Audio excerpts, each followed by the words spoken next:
Ya, a ver, listo, vamos a comenzar. Le llegue más el audio al otro. A ver, vamos a comenzar, estén atentos, por favor.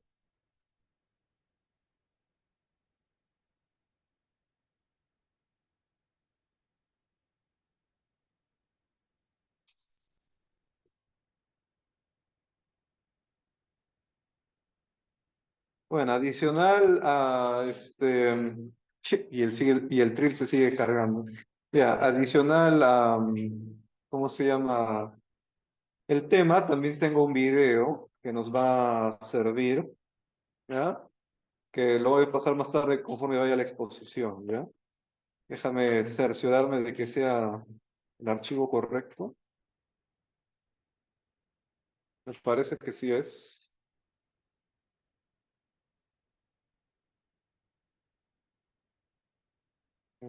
Sí, parece que este es el correcto.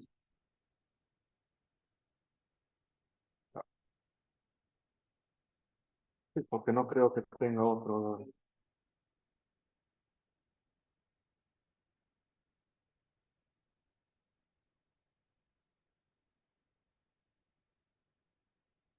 Aparentemente es lo único que tengo.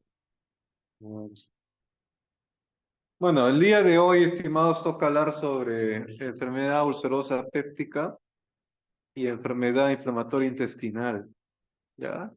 Esos dos temas principalmente se les va a hablar el día de hoy. Si alcanza el tiempo,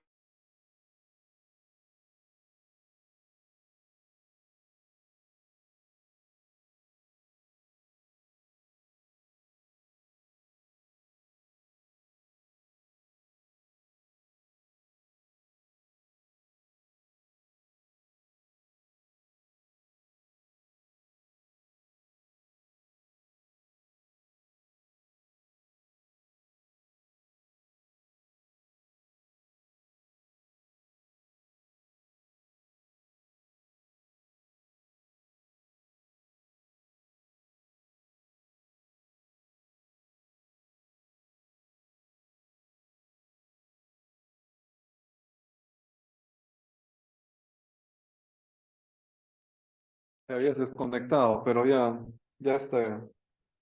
Ya, muy bien. Este es el tema de hoy día. Alguien, por favor, conéctese para confirmar que la cosa está funcionando como debe ser.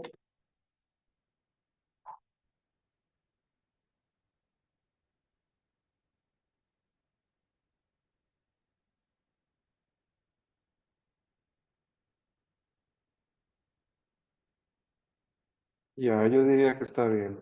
Muy bien. Comenzamos. Entonces, el tema de hoy empezamos por enfermedad ulcerosa péptica, ¿ya? O ácido péptica también. Y como siempre, recordar lo normal. Enfermedad ácido péptica o ulceroso péptica abarca algo más que solo decir, ¿no? Una úlcera gástrica, gastritis, ¿no? Se refiere a varias cositas. Entonces tenemos acá que puede aparecer de diferentes formas, ¿ya? Puede ser, por ejemplo, lo que vemos en las imágenes, gastritis, hemorragias, ¿no? Úlceras de todo tipo. Por ejemplo, acá visualizamos, ¿qué será esto? Estómago, intestino delgado, esófago, estómago, ¿no? Son las glándulas gástricas y acá vemos zonas de hemorragia pequeña, ¿no? Sangrado en la mucosa. Acá también, acá estamos encontrando el estómago, ¿qué cosa? El antro pilórico, ¿no? También con zonas de hemorragia. Y acá, ¿qué es esto? Estamos ya en intestino, ¿no? Una, ¿qué es esto? ¿Una absceso? No, es una úlcera. Y acá, una úlcera sangrante, ¿no? Sangrado activo, rojo vivo. Y acá, ¿no? Acá, mira, esto blanquito, ¿lo ves? ¿Serán úlceras? ¿Serán erosiones? Tal vez una gastritis aguda erosiva, ¿no? Grado de mitis. Bueno, gastritis erosiva, úlcera gástrica, gastritis crónica, trofia y todo. Gastritis crónica también, solo que este es pilorantral y una úlcera duodenal sangrante, ¿no? Bueno, Y acá tenemos una úlcera gástrica sangrante. ¿Ves? Cómo está lleno de sangre todo esto, ¿no? Ya, entonces recordemos la diferencia entre erosión y úlcera. Tuvieron una idea cuando vimos lesiones de la piel. Había una lesión superficial llamada erosión, ¿no? Donde se perdía la epidermis y quedaba expuesta una parte de la dermis papilar.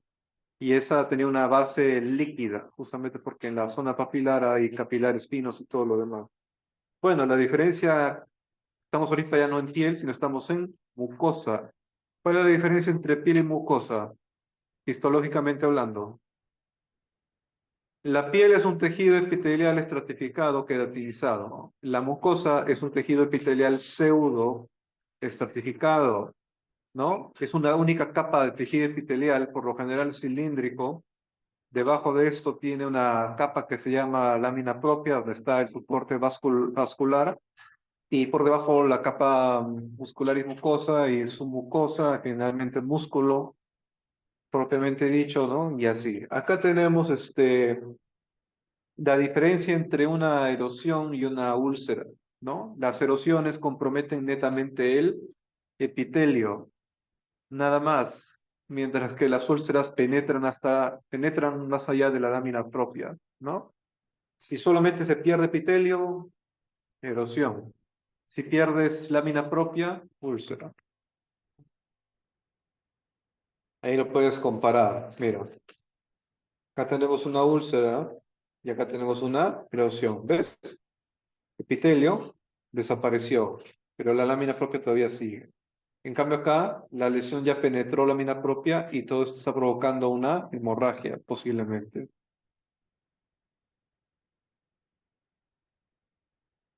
Recordemos lo normal. Abdomen. El abdomen viene a ser, ¿qué cosa? La mitad o la porción inferior del tronco, ¿no? Que es justamente a partir del músculo diafragma, ¿no? O sea, es una cavidad rodeada por una pared, la pared abdominal, que vendría a estar como toda buena pared, tiene sus 6 paredes. Pared superior, el diafragma. Pared inferior, el piso pélvico. Pared anterior, los músculos rectos abdominales. Pared posterior, la columna dorsal o columna lumbar, perdón, y los músculos, ¿no? Y lateral, también músculos de la pared abdominal, ¿no? Los músculos oblicuo mayor, menor, transverso. Y bueno, respecto a la cavidad en sí, hay dos espacios, ¿no? Un espacio peritoneal y un espacio retroperitoneal. La cavidad abdominal está en sí dividida en 9 cuadrantes y 4 regiones. ¿Sí? O al revés. 9 cuadrantes y 4 regiones, ¿sí? Al revés. 9 regiones y 4 cuadrantes. Claro, pues cuadrante, ¿no? Claro, pues entre 4. Ahora es un cabezazo. A ver, cuadrante superior derecho, izquierdo, cuadrante inferior derecho, izquierdo. Pero lo que más se utiliza, sobre todo en semiología, son las 9 regiones, divididas entre puntos de referencia que son las líneas medioclaviculares, el reborde costal y las líneas las que son crestas, espinas, las espinas ilíacas, ¿no? Anterosuperiores, perdón. Entonces se divide en nueve regiones. ¿Y esto por qué es importante? Por la sencilla razón de que dependiendo de la región que está afectada, tú esperarías encontrar un grupo específico de órganos. Por ejemplo, si yo tengo un malestar en el ángulo esplénico del colon, o perdón, en el hipocondrio izquierdo, yo no voy a pensar que es la vejiga, ¿no? Voy a pensar ángulo esplénico del colon, ¿no? Voy a pensar en riñón izquierdo, en bazo, quizás piense también un poco en curvatura mayor del estómago, quizás, ¿no? Y así, si yo te digo flanco izquierdo, no voy a pensar colon ascendente, pensar en colon descendente, lo que están viendo ahí, ¿no? Si yo digo hipogastrio, no voy a pensar estómago, voy a pensar vejiga, ¿ya? Y si fuera mujer, de repente pensaría útero también, ¿no? Si yo pienso fosa ilíaca derecha, puedo pensar en apéndice cecal, ciego, ¿no? Uréter derecho, ¿qué más? Anexo femenino, ¿no? La trompa y el ovario derecho, ¿verdad? Esa es la utilidad de esta división anatómica. Bueno, como todo buen sitio, la cavidad abdominal tiene pues una serie de órganos que reciben aporte vasculo nervioso, ¿no? Lo que es la irrigación arterial proviene principalmente de la arteria aorta, ¿no? La aorta abdominal, después que desciende por el agujero magno del diafragma, todo de la aorta abdominal van a salir arterias como por ejemplo el tronco celíaco, ¿no? Y de ahí van a ser una serie de ramas. Vas a tener las arterias renales, vas a tener más abajo las arterias ilíacas comunes y más adelante estas se bifurcan para crear las ilíacas internas y externas, que van a irrigar la zona genital y extremidades inferiores respectivamente. Las internas para los genitales, el ano, todo eso. Podremos mencionar que entre esas arterias principales que salen están la gastroduodenal izquierda, la esplénica y perdón, la mesentérica superior y la mesentérica inferior, ¿no? Bueno, y tenemos también de interés para el día de hoy lo que es el tubo digestivo. El tubo digestivo es una vía exocrina, ¿no? ¿Por qué decimos exocrina? Porque está en contacto con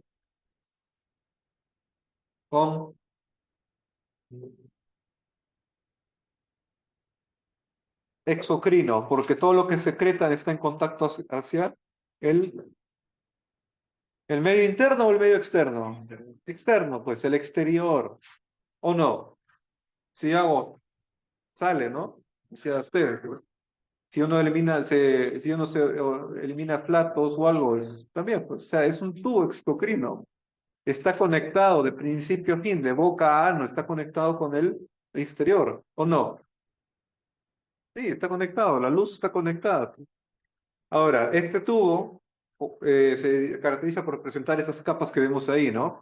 Desde adentro, de adentro para hacia afuera. La capa más interna sería la mucosa, que está en contacto con la luz del tubo digestivo, rodeada por su mucosa, rodeada por dos capas musculares y por una túnica serosa o adventicia, ¿no? Con respecto a la mucosa, ya lo mencionamos, tienes el epitelio, ¿no? Que es la que está en contacto con la cavidad, con la luz del tubo digestivo. Esto de aquí está formado por tejido ciliar, ¿sí? ¿Cilíndrico o al revés? Tejido cilíndrico ciliado, ¿no? ¿Sí? Que son las principales células que están ahí presentes, ¿no? Pero también hay otras especiales como células caliciformes, parietales, ¿no? Principales, que ya la vamos a ver en un ratito. Depende de qué parte estemos hablando. También tenemos que por debajo de la lámina propia está perdón, debajo de la mucosa está del epitelio, está la lámina propia, que es parte de la mucosa. Ahí se encuentra el aporte vascular para el epitelio. Y también se encuentra ahí en grandes cantidades, dependiendo de qué parte estemos, ¿no? Dónde estamos ubicados, tejido linfoide. ¿El tejido linfoide de qué? Por ejemplo, nódulos linfoides que están perennes a lo largo de la pared del tubo digestivo. Esto para protegernos de infecciones, ¿no? Los nódulos linfoides son donde van a reposar o estar esperando los linfocitos. Están ahí, así como tenemos ganglios, ¿no? En diferentes puntos, los nódulos linfoides están a lo largo del tubo digestivo para protegerte de manera más directa. Tenemos también que hay una capa muscular eh, circular alrededor de de la mucosa y submucosa. Hay una capa muscular, ¿no? Cuyas células musculares lisas están de forma de anillo, están alrededor de la luz. Imagínate que estás cortando el tubo digestivo por segmentos, en cada cortecito hay fibras que están alrededor como un anillo. Estas son responsables, esta capa muscular circular interna, por decirlo así, es la responsable de contraerse cuando pasa el alimento, ¿no? Se distiende el tubo digestivo, la luz es ocupada por material, ¿no? Entonces, en consecuencia, esa línea de músculo liso circular se contrae para permitir que ese bolo avance. Eso se conoce como peristaltismo, ¿no? Movimientos peristálticos, peristaltismo. Y por otro lado, hay una capa muscular longitudinal, ¿no? Entre estos hay capas de elastina también, claro está. Una capa muscular longitudinal ayuda también a mantener el tono. Y por todo esto rodeado de una túnica serosa o adventicia. Esa túnica serosa adventicia, ahí penetran los vasos sanguíneos de mayor calibre, que vienen de la arteria, de las arterias mesentéricas, por ejemplo. O sea, penetran por ahí y se van ramificando hasta llegar a la lámina propia. ¿Ya? Es así funciona esto. ¿Ya? Un ratito, están que me llaman.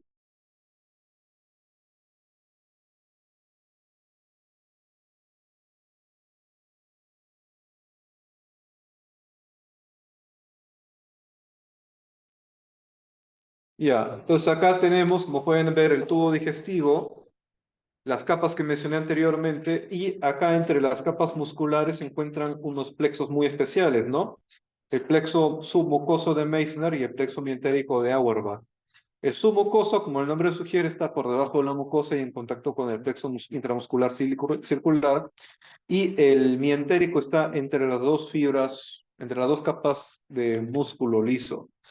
Estos forman parte del sistema nervioso entérico, que en sí es una parte especializada del sistema nervioso autónomo, ¿no? O sea, estamos hablando acá de nervación simpática, parasimpática y todo lo demás, ¿no? Para regular lo que es la contractibilidad del músculo liso del tubo digestivo.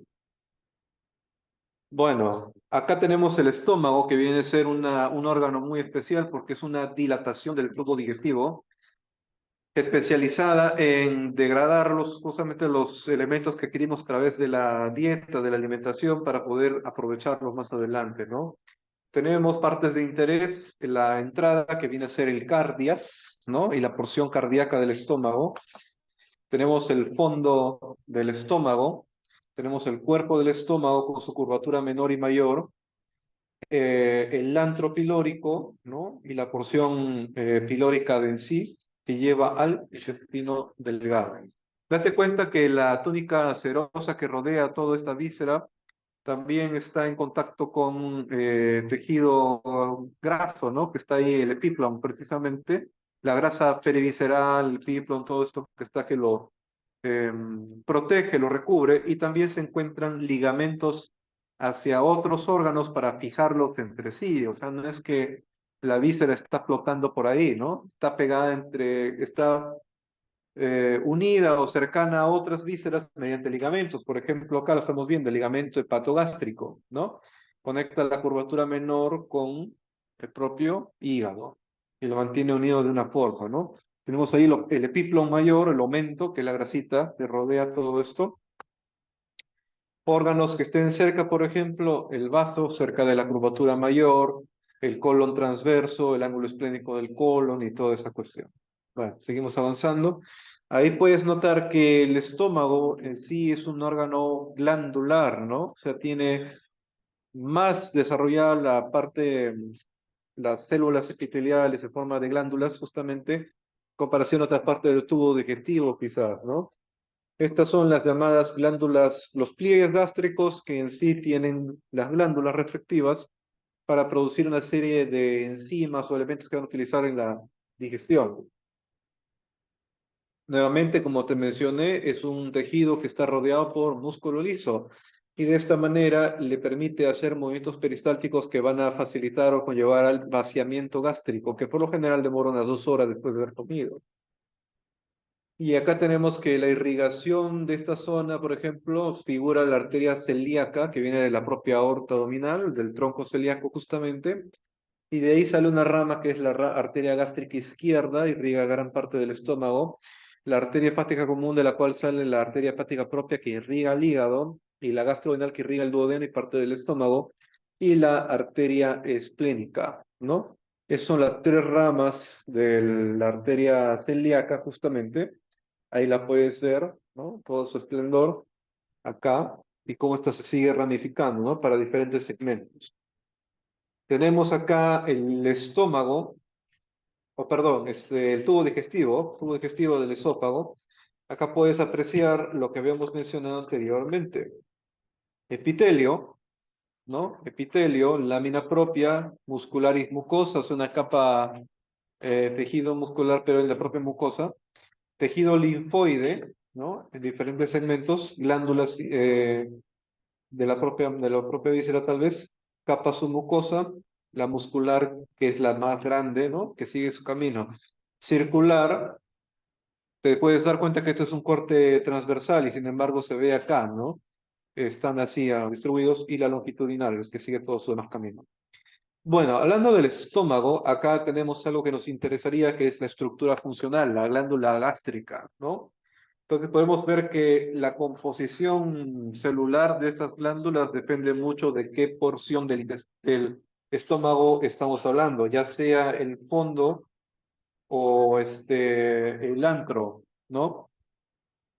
Entonces, por ejemplo, entre las células que podríamos encontrar quizás en una glándula, tenemos la célula de recubrimiento de superficie, es una célula, como puedes ver, en parte con cilios en su superficie y todo lo demás, pero esta viene a ser una de las células con mayor capacidad de reposición del cuerpo humano, ¿no?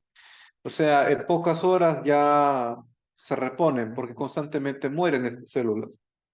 La célula regenerativa, que está justamente en la base de esto, que da origen a más células de recubrimiento de superficie, la célula de la mucosa del cuello, o sea, célula caliciforme, la célula oxíntica o parietal, la célula simógena o principal y la célula enteroendocrina. Como te darás cuenta, esta es una glándula gástrica. Tenemos una porción que sobresale, ¿no? Hacia la luz del estómago. Tenemos una porción estrecha que es el istmo, seguido por el cuello y por la base, ¿no?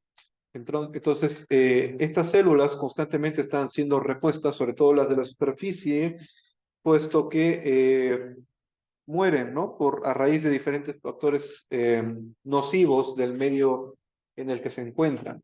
Y acá tenemos una comparación entre las glándulas del fondo y las glándulas del píloro o del antro pilórico, ¿no? Y la diferencia principal es que las células del fondo gástrico, presentan algo que no está presente en las pilóricas. Presentan células parietales y células principales, ¿no? Parietales oxínticas, principales o simógenas en el fondo gástrico, mientras que en el otro solamente células de la superficie, de la mucosa y las basales, ¿no? Esa es la diferencia principal, histológicamente hablando. Acá tenemos una comparación de las principales o simógenas y de las parietales u oxínticas y lo que realizan, ¿no? Como te darás cuenta, en el caso de las células principales, tienen bastantes gránulos en su citosol, distribuidos en sentido apical, o sea, hacia el extremo que está en contacto con la luz. Mientras que la zona basal se encuentra, ¿no? La lámina basal, cercano a la lámina basal, se encuentra el núcleo, retículo plasmático rugoso, ¿no? Algunas mitocondrias, aparato de Golgi, retículo plasmático liso. Mientras que en las parietales podemos detectar que existe una cantidad enorme, increíblemente alto, de mito mitocondria cerca de los extremos apicales. ¿Por qué? Porque en los extremos apicales se encuentran un sistema tubular que termina en una bomba de protones. Una bomba, ¿qué tipo de bomba? Calcio, hidrogenión, calcio, hidrogenión, potasio, hidrogenión, potasio, ATPasa, ¿no? Entonces, si es una bomba, necesita de ATP, ¿no? ¿Y el ATP quién lo produce? Las mitocondrias, así es. Entonces, como puedes apreciar acá, ¿no? Núcleo, un montón de mitocondrias, y acá en esos extremos está la bombita, ¿no? Y vamos a ver. Ah, ¿y qué producen las principales? Pepsinógeno, renina y lipasa gástrica, mientras que las parietales, ácido clorhídrico y factor intrínseco. De esto es muy importante el ácido clorhídrico, porque el ácido clorhídrico va a crear un pH acídico o ácido en la luz del estómago, y esto va a permitir aparte de protegerte de infecciones y todo, va a permitir que el pepsinógeno, ¿no? Se transforme a pepsina, por ejemplo, y permita justamente degradar mejor lo que es ¿qué cosa? Proteínas, de repente, ¿sí? ¿Te acuerdas o no? ¿Qué te hace acordar? Ahora vamos a ver en un ratito. A ver, acá tenemos la secreción de ácido clorhídrico, que tiene dos fases, ¿no? Una fase cefálica y una fase gástrica.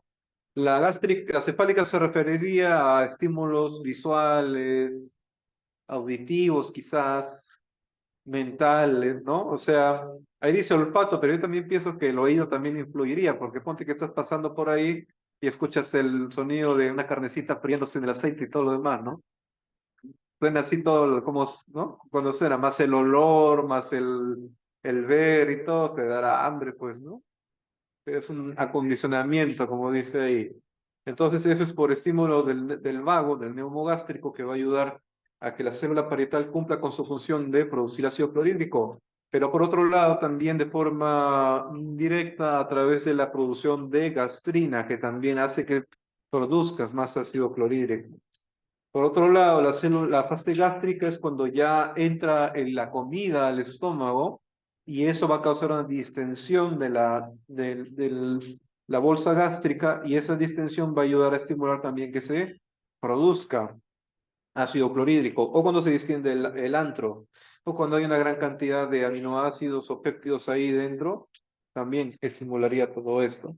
Entonces, como acá puedes apreciar la figura es la siguiente. Tenemos la célula parietal, membrana apical, membrana basal, capilares, ¿no? Células endoteliales capilares, luz de la cavidad gástrica. Entonces tenemos por acá que la unión entre el agua y el CO2 con la adenasa carbónica crean ácido carbónico, el cual puede dividirse en hidrogeniones más bicarbonato. El bicarbonato, por efecto de un intercambiador con cloruro, sale, ¿no? Un intercambiador aniónico sería, ¿no? Sale el bicarbonato hacia la sangre y de la sangre proviene el cloro. O sea, acá no hay energía, simplemente cambia un anión por otro, ¿ya? Y este cloro, por un canal de cloro en la membrana apical, pasa tranquilamente hacia el espacio del estómago, ¿no? Pero, como puedes ver acá, por otro lado tenemos un hidrogenión suelto del ácido carbónico, y este hidrogenión, este hidrogenión va a salir, pero para justamente con la entrada de un potasio. Obviamente que como dentro de la célula la concentración de potasio es muy alta, para que el potasio entre tiene que ir contra gradiente y por lo tanto necesita de una bomba que utilice ATP. Entonces acá tiene la bomba de protones, la bomba hidrogenión, potasio, ATPasa. Entonces va a entrar el potasio yendo contra gradiente, usando ATP, y el hidrogenión va a salir. Y este potasio, a través de un canal de potasio, puede volver a salir y volver a entrar de esta manera cíclica, utilizando una bomba. Pero lo que está haciendo acá es empujar, meter hidrogeniones hacia la luz del estómago. El hidrogenión unido con el cloro forman el ácido clorhídrico, el HCl. Y esto permite justamente que empiece a degradar, a tener medio acídico, a mejorar la digestión, luego y todo lo demás que vamos a ver en un rato. La producción de la actividad de esta célula, como estás viendo acá, depende mucho de estímulos extrínsecos. Por ejemplo, la gastrina, producida por la célula G, y la gastrina, que va a estimular a que haga toda esta actividad. También tenemos la histamina, ¿no? Que ayudaría, y la acetilcolina, por el efecto del vago parasimpático, ayudarían a producir ácido clorhídrico, a reducir el pH. Y antagónico a esto vendría a ser la célula D mediante la somatostatina, aunque no es la única. Ahorita vamos a ver. Bueno, respecto a la homeostasis del estómago, tenemos acá que hay factores de protección, por ejemplo, la película de moco y el bicarbonato, ¿no? Que se está produciendo acá. Las prostaglandinas, aunque no lo creas, hemos visto que las prostaglandinas causan inflamación, vasodilatación, ¿no? Hiperemia y todo lo demás, pero acá justamente provoca esto también. Es beneficioso en este contexto. El flujo sanguíneo mucoso, si el flujo sanguíneo es adecuado, permite que se reponga rápido la mucosa. Factores de crecimiento tisular también, aunque en exceso podrían ser un factor para que luego se haga alguna neoplasia quizás, ¿no? O una metaplasia. Bueno, dañino. Los propios hidrogeniones, la pepsina, que si bien es cierto tienen una función, en ausencia de una diana, un alimento, es dañino. El Helicobacter pylori, los antiinflamatorios no esteroideos, ¿no? El estrés, tabaquismo, etanol, etcétera. Y acá tenemos, perdón, que tiene que preservarse esto para evitar que la mucosa se dañe. O sea, el epitelio sufre esta serie de daños para evitar que la lámina propia sea perjudicada. Y acá tenemos lo que habíamos mencionado anteriormente, en el fondo del estómago se encuentran las células oxínticas o principales, ¿sí? Y las células imógenas o parietales. ¿Así es? ¿O al revés? Las células oxínticas o parietales y las células imógenas o principales. Están a lo largo, ¿no? Del fondo del cuerpo y van a ayudar a crear el medio necesario para digerir mejor los alimentos, mientras que en el antro hay más producción de moco, hay más producción de gastrina por parte de las células G, células enteroendocrinas que van a ayudar a que que produzca más ácido clorhídrico. Y bueno, acá tenemos la homeostasis, en este momento lo vamos a ver. Entonces acá tenemos, mira, rapidito, sea que pienses en comer o que estés comiendo, ¿no? Se produce ácido clorhídrico, pepsinógeno y gastrina, ¿no? Que van a ayudar a causar que en el caso del pepsinógeno en un medio acídico se guarda la pepsina y la pepsina va a ayudar a degradar las proteínas. ¿Las proteínas qué son? Cadenas grandes de aminoácidos. Entonces lo va a degradar lo más pequeño que sea posible, que son péptidos, específicamente oligopéptidos. De esta manera se absorberán mejor al llegar al intestino delgado. Acá tenemos la regulación. La gastrina que se produce en el estómago por diferentes estímulos, sea químico o sea nervioso, ¿no? Van a causar que aumente el ácido clorhídrico, pero también que aumente el vaciamiento gástrico, ¿no? Produce pepsinógeno, vaciamiento gástrico, ácido clorhídrico. Mientras que otras hormonas van a reducir esto o aumentarlo. Vamos a ver. La secretina, por su lado, ocurre a nivel de duodeno, se produce a nivel de duodeno cuando entra el quimo. ¿Por qué? Porque el quimo es acídico. Entonces, ese bajón en el pH inducido por la llegada del quimo va a inducir que estas células, ¿no? Produzcan esta hormona que va a bloquear la actividad de la gastrina y por lo tanto el vaciamiento gástrico es más lento, la acidez gástrica es menor, la presencia de pepsinógeno es menor y más bien estimularían que el páncreas exocrino libere jugo pancreático. Y esto de acá trae consigo una serie de simógenos que en este medio se van a activar y van a empezar a degradar los carbohidratos, ¿no? Los polisacáridos sobre todo, y la grasa también, ¿no? Mediante una amilasa y una lipasa pancreática.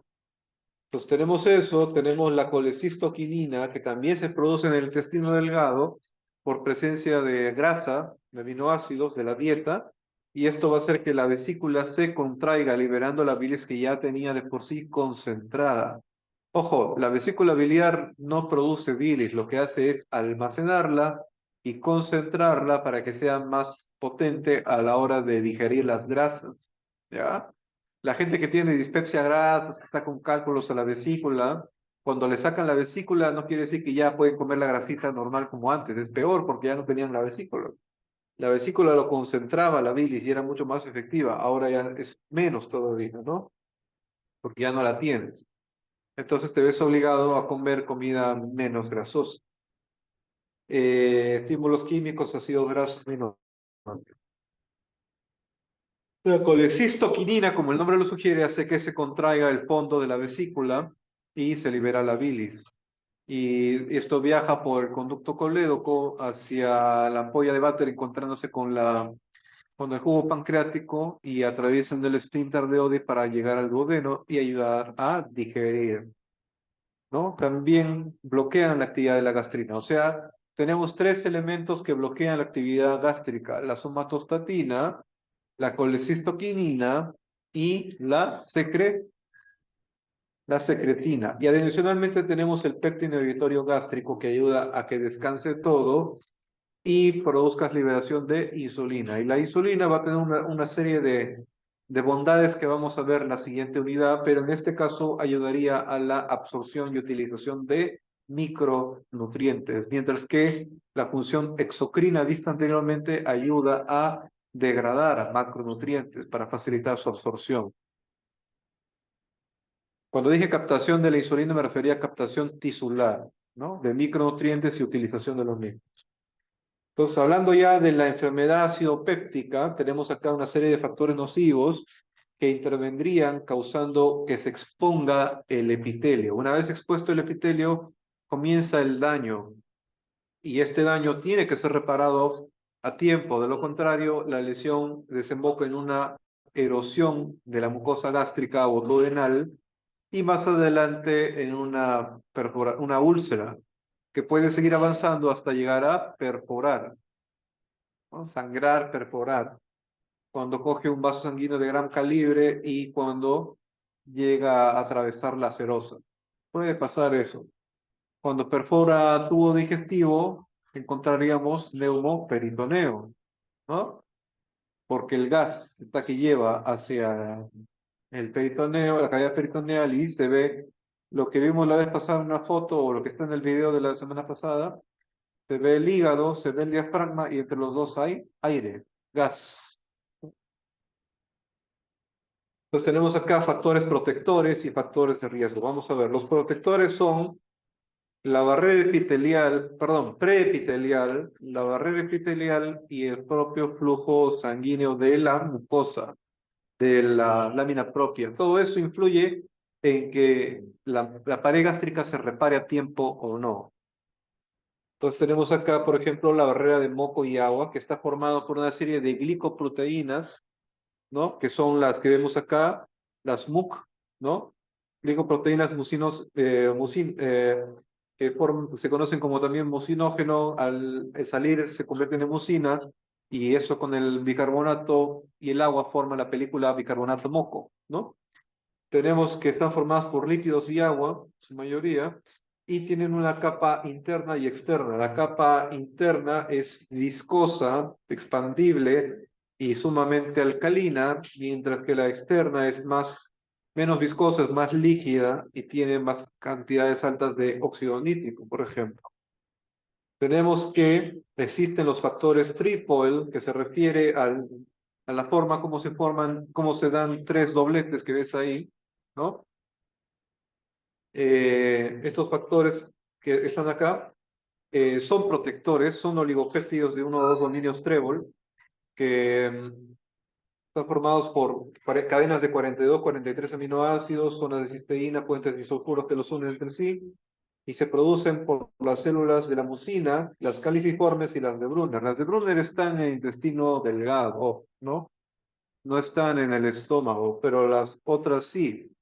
Entonces, ¿qué van a hacer? Dependiendo de qué esté pasando, contribuyen a inducir restitución epitelial y regeneración epitelial, sobre todo durante daño. Entonces, tenemos tres factores trifoil. Los tres se producen en el estómago, pero también se pueden producir en el colon y en el duodeno, dependiendo de cuál estemos viendo ahí, ¿no? Entonces, tenemos, por ejemplo, que el más llamativo tal vez el factor trifoil 1, ¿no? Que como puedes ver es sintetizado en la zona epitelial, ¿no? La zona más expuesta al daño, mientras que el trifoil 2 está más adentro de la glándula. Y tenemos que el trifoil 2 ayuda a restituir tempranamente, oportunamente, mientras que el 3 aparece después, ¿ya? O sea, se manifiesta mucho después. Es decir, restitución temprana para el 2 cuando ocurre el daño y restitución tardía para el 3, pudiendo conllevar a formación de una metaplasia intestinal en el estómago. Cuando decimos metaplasia intestinal nos referimos a la formación de un tejido semejante al intestinal, pero en el estómago, ¿no? Este de acá es muy importante para inducir, como te digo, restitución del epitelio, ¿verdad? Que se reponga las células epiteliales dañadas. Y hablando del epitelio, acá tenemos que se encarga justamente de transportar una serie de iones, dependiendo de cuál sea la célula, y también de sintetizar moco, bicarbonato, factor trifoil, proteínas de choque térmico, entre otros, ¿no? Y entre los estímulos tenemos, por ejemplo, el factor de crecimiento epitelial y el factor de crecimiento transformador, no, el factor de crecimiento tisular, alfa y beta, ¿no? Para renovar el epitelio después que se suscita la noxa, la lesión, ¿no? Mientras que el factor de crecimiento fibroblástico, el factor de crecimiento vascular endotelial y las propias prostaglandinas van a inducir angiogénesis para crear nuevos vasos sanguíneos que repongan el flujo sanguíneo de esa zona. Pero claro, si esto ocurriese desmesuradamente, podrían dar origen a una neoplasia, ¿no? A un tumor. Porque tú te acordarás, ¿no? La angiogénesis es el paso previo, el paso que requiere un tumor para subsistir, a la par que hay hiperplasia, ¿no? O sea, una reproducción excesiva de estas células que puede conllevar a una neoplasia, muchas veces, a una displasia, a una neoplasia, ¿no? Pues tenemos acá el subepitelio, o sea, debajo ya del epitelio estamos hablando de la lámina propia. Acuérdate que el epitelio, al igual que en el caso de la epidermis, no tiene vasos sanguíneos, recibe soporte vascular, nutricional, de oxígeno y todo, mediante difusión pasiva proveniente de la lámina propia. Entonces ahí tenemos flujo sanguíneo epitelial, aporte de nutrientes, aporte de moduladores gástricos, o sea que van a inducir cambios en el epitelio y en la lámina propia. Por ejemplo, prostaglandina. Las prostaglandinas son vasodilatadoras. En este caso van a incrementar el flujo hacia la mucosa gástrica. Secretina, ¿no? ¿Qué hacía la secretina? Bloqueaba el efecto de la gastrina, descansaba el estómago, ya no producía ácido clorhídrico, ya no vaciaba, ¿no? Colecistoquinina, lo mismo, hacía lo mismo en el estómago. Efecto inhibitorio gástrico, lo mismo, o sea, ayudan que el estómago descanse, pero las prostaglandinas le confieren más flujo sanguíneo para alimentar mejor a esa mucosa y permitir que se repare oportunamente.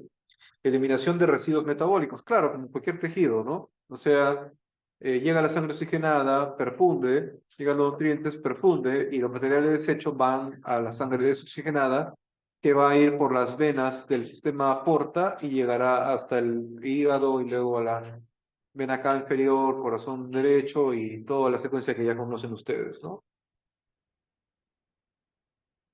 Y también inmunoprotección, ya que acá se encuentran los nódulos linfoides, que son zonas, son órganos linfáticos, son órganos,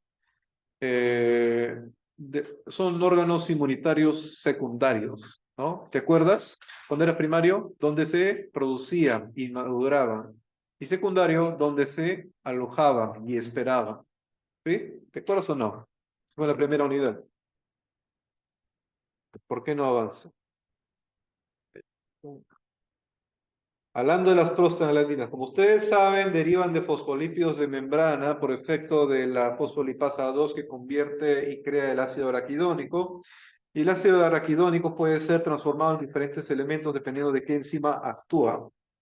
En el caso de las prostaglandinas son por efecto de una ciclooxigenasa, pero hay dos, la uno y la 2. La 2 es por efecto inflamatorio, en la que aparece durante una respuesta inflamatoria aguda. Entonces, esta es la que, digamos, es dañina, ¿no? Esta es la que apunta los aires que tomamos cuando estamos, por ejemplo, con dolor, con una infección en la garganta, ¿no? Que nos duele, así, estamos con ibuprofeno, tal vez, o naproxeno, o te golpeaste, o te tensionaste mucho, tomas un aire.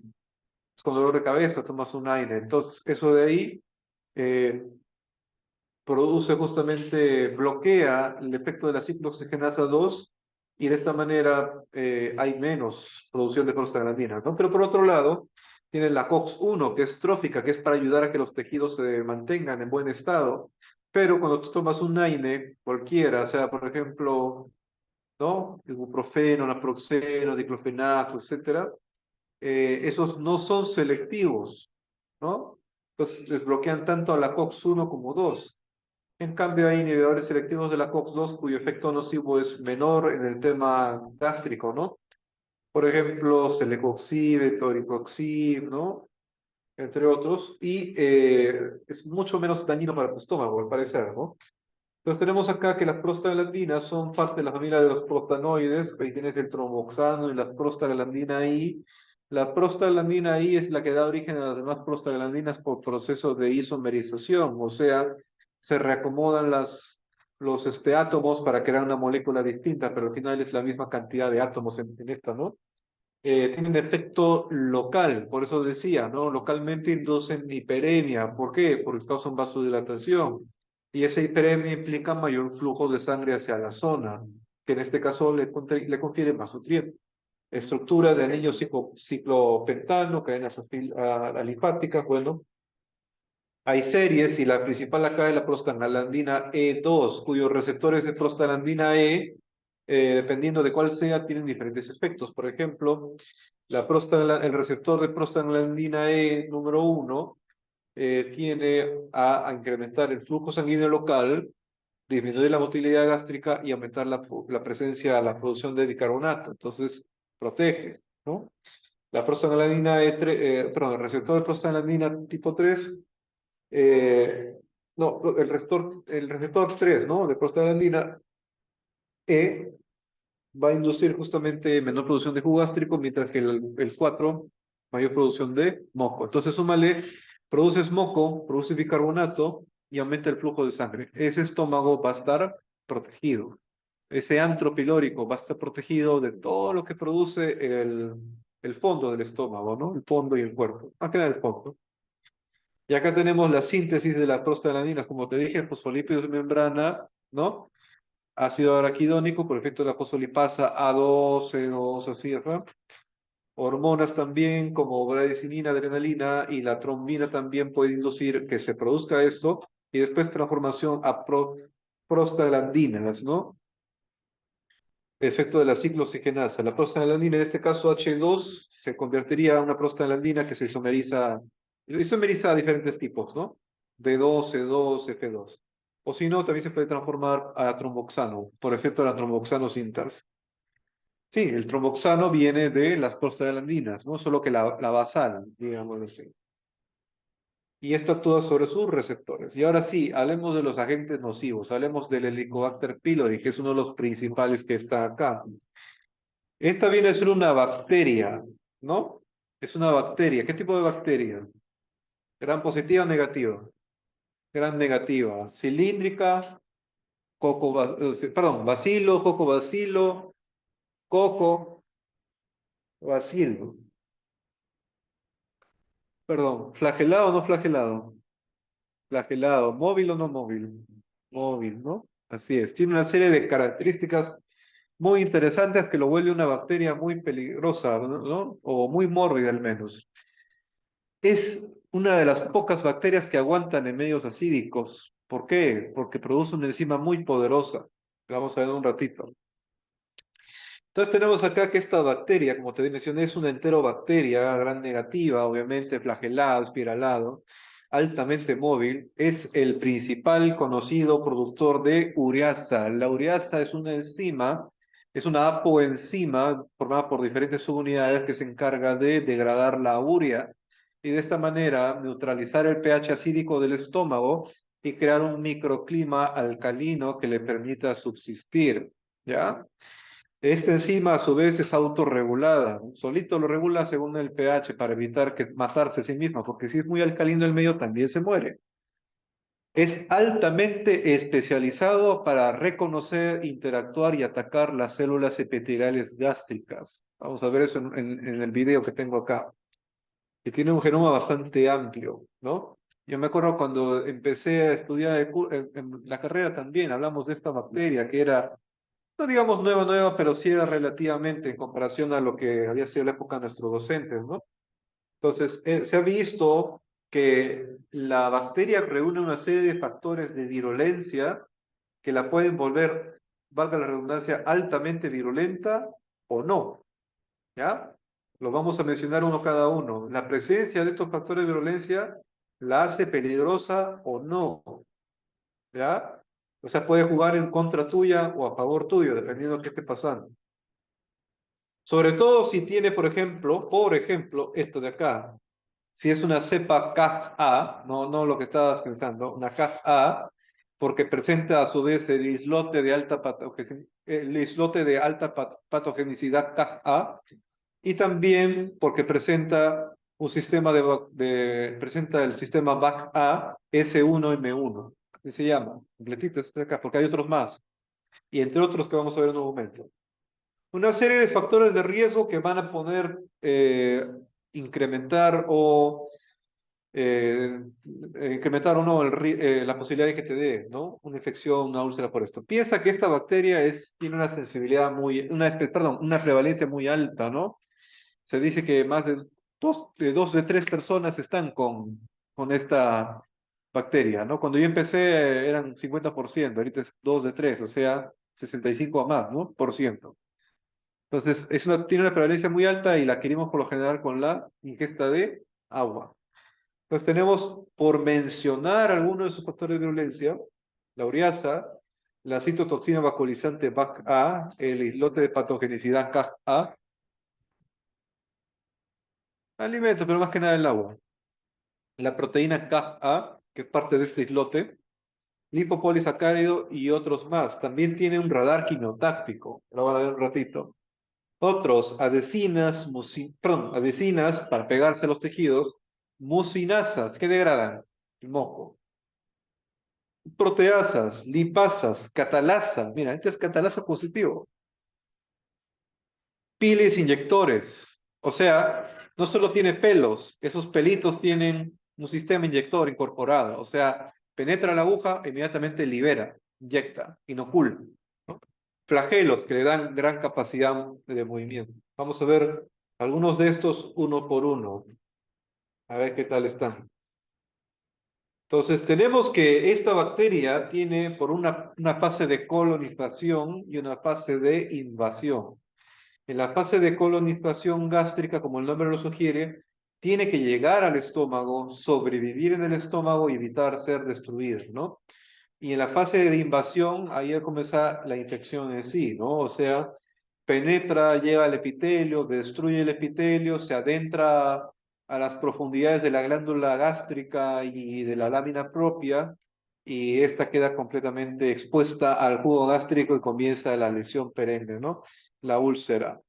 Y más adelante puede ser origen, punto de partida de un cáncer también, ¿no? Un cáncer gástrico. Entre las adhesinas figuran, por ejemplo, las siguientes proteínas de membrana externa, que lo vemos acá, todas estas, ¿no? Que le permiten pegarse, reconocer, y, bueno, más que reconocer, pegarse al epitelio, una vez que ya entran en contacto, al epitelio gástrico. Por ejemplo, tenemos la proteína BAP-A, SAP-A, la HOP, que es un grupo, ¿no? La HPA, la ALP y la OI. Vamos a ver cada uno de estos, ¿no? La BAP-A, que significa proteína de adhesión, fijación, perdón, antigénica de la sangre, ¿no? O sea, Blood Antigen Binding Addition, que ves acá. Ah, bueno, acá está traducido, lo traducí al final. Adhesión y fijación del antígeno sanguíneo. Ahí está mejor. No me he dado cuenta. Ya, entonces tenemos formas, por ejemplo, la VAP-A1 y la VAP-A2. Esta de acá le confiere alta virulencia, alta capacidad de adherencia a la célula gástrica. ¿Ya? Entonces, de las proteínas de membrana tenemos la VAP-A2. Esto le confiere alta capacidad de virulencia a esta bacteria. Tenemos la SAP-A, que significa proteína de adhesión y fijación al ácido siálico, ¿no? Codificado por estos elementos que vemos acá, o perdón, que tiene la afinidad por estos elementos de acá. Por ejemplo, acá lo puedes ver, la VAP-A tiene afinidad por el antígeno Lewis, ¿no? Que está presente en los grupos sanguíneos, ¿ya? Y también está presente en las células epiteliales del estómago, como te mencionaba. La SAP-A, que tiene afinidad por el antígeno Lewis, expresado por células en el epitelio gástrico. La proteína HOP, que tiene así sus diferentes subtipos, HOP-S, HOP-P, HOP-H y HOP-Q, que interactúan con las diferentes proteínas de adherencia, ¿no? La adhesina del Helicobacter, que es la HPA, ¿no? Que ayuda, si no me equivoco, a hacer ayuda a inducir una respuesta inmunitaria con las células presentadoras de antígeno, las reconocen y justamente, sí, activa el sistema inmunitario innato en la cual la célula presentadora de antígeno va a sensibilizar a un linfocito T y vienen a atacar esa zona, ¿no? La lipoproteína B asociada a la adherencia, ¿no? Y la proteína de membrana, la proteína inflamatoria de membrana externa, que este es potente. Tanto el HOP como el OIP son altamente antigénicos, ¿ya? Precisamente inducen la producción de interleucina 8 y también la producción de factor de contexto tumoral. Tenemos la ureasa. Te dije que el H. pylori es el principal productor de ureasa. El segundo puesto lo tiene, ¿quién? En infecciones urinarias. Lo tiene el Proteus mirabilis, ¿no? Ya habrá oportunidad de hablar de eso en la siguiente unidad.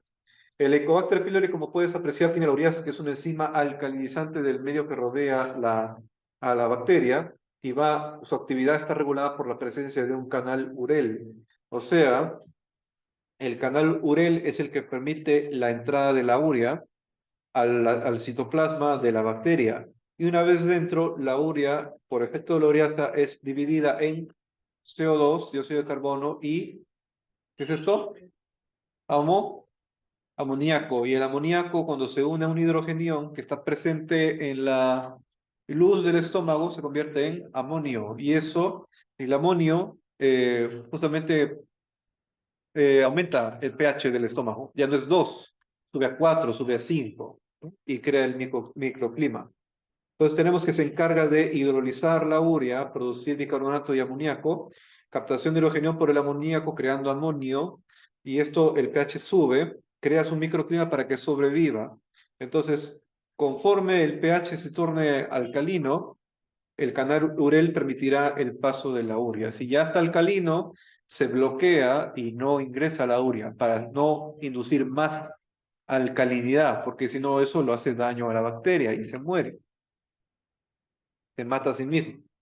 Tenemos la proteína asociada a neutrófilo, ¿no? La NAP, perdón, la proteína activadora de neutrófilos, ¿no? Que está codificada por el gen NAP, que tiene efecto tanto en respuesta inflamatoria como también efecto antiestrés oxidativo, efecto Ferri reductasa, si mal no, bacterioferritina. Entonces tenemos, por ejemplo, que por un lado aumenta la captación intracelular de hierro y evita que éste haga contacto directo con el núcleo, dañándolo, ¿no? Si no moriría la bacteria. Protege de estrés oxidativo y permite que la célula, habiendo captado hierro, la bacteria, habiendo captado hierro, lo utilice más adelante de otra manera. Y por otro lado, tiene un efecto de encina, puesto que le permite tener afinidad hacia el antígeno Lewis de los glóbulos rojos y también las ceramidas que están presentes en la membrana celular del epitelio, ¿no? Pues con todo eso se va a pegar y va a evitar ser destruido también. Hablando del sistema antioxidante, tenemos aparte del NAP, tenemos por ejemplo superóxido dismutasa, la catalasa y peroxidasa, que evitan que si es fagocitada la bacteria, las lisoenzimas que contienen catalasa y estos elementos, peróxido de hidrógeno, todo, peróxido de hidrógeno, justamente son degradados y no mata a la bacteria, sobrevive. Más bien el que muere va a ser el macrófago o el neutrófilo que la ha devorado.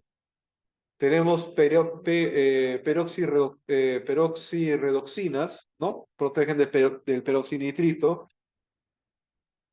Clavoproteína MDA-B, que también protege de la nicotinamina dinucleótido fosfato reducido, ¿no? Y acá, como decía, tiene también esta curiosidad, mira, esta es una situación bastante interesante, lo vamos a ver en un video ahorita. Tiene un sistema quimiotáctico, ¿ya? ¿Qué quiere decir esto? Sistema quimiotáctico, ¿qué entiendes por eso? Que tiene un radar que le va a permitir buscar a las células epiteliales gástricas. Y literalmente buscar. ¿Por qué? Porque tiene flagelos, se puede mover, puede nadar, ¿no? Entonces acá tenemos una serie de proteínas que son acá, ¿no? Una serie de quimiorreceptores transmembrana, ¿no? Con dominios, dominios periplasmáticos sensitivos que están acá, ¿no? Estas proteínas que vemos aquí que están permitiéndole reconocer. Tal es así que si el radar es positivo, si tiene radar, quimiotáctico, estamos hablando del Helicobacter pylori tipo salvaje, así se llama en inglés, acá está, WT, wild type, ¿no? Tipo salvaje, así se llama. Mientras que un quimiotáctico negativo es protector, ¿ya? Como puedes ver acá, un tipo salvaje tiene alta afinidad por la vellosidad gástrica y en respuesta va a inducir una gran producción de interleucina 17 por linfocitos T helper 17, que esto perpetúa la respuesta inflamatoria en esta zona, ¿no? Mientras que un quimiotáctico negativo es más protector para ti, ¿no? Es factor protector. Más actividad de los reguladores que otra cosa, ¿no? Menos inflamación. Entonces vamos a hacer una pausa acá y poner el video. Déjame. No, no, no. No, no, no, no, no, bien. No, no, shh. Terminamos el Ecobacter, tal vez un break. A ver.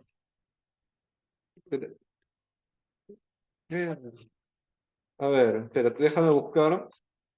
Mira, este es un video de YouTube bien bonito que explica varias cosas sobre el Helicobacter pylori, sus factores de violencia, su comportamiento y todo, pero a mí me interesa que ustedes vean la parte del radar, pero esta computadora está lentísima, espérate.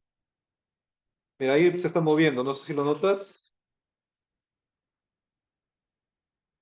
A ver, déjame buscar la prueba. Hay una prueba que hacen acá. A ver, mira cómo se desplaza. A ver. Espérate. Ahí, mira, es una bacteria, como puedes ver, bastante móvil. Y mira, movimiento sacacorcho. Ahí están los flagelitos en la parte final. ¿Lo viste cómo se mueve, no? ¿Sí o no? Se desplaza.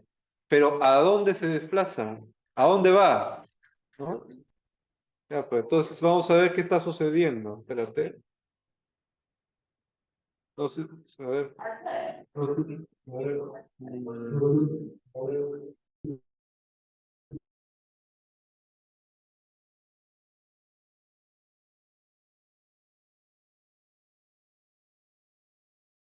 And for H. pylori, what it's figured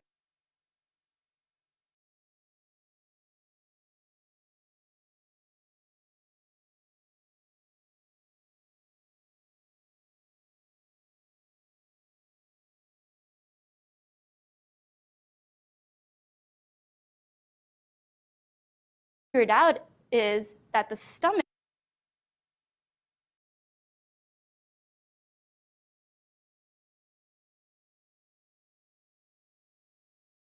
in the stomach, the cells and the mucus layer is where the pH is near neutral.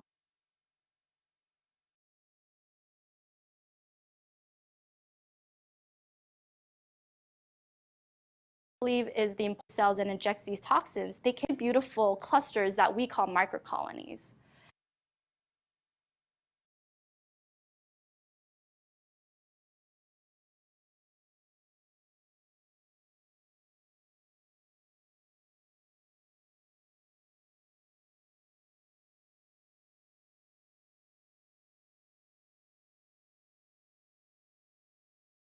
Surface part of the stomach, we can now look at stable sections.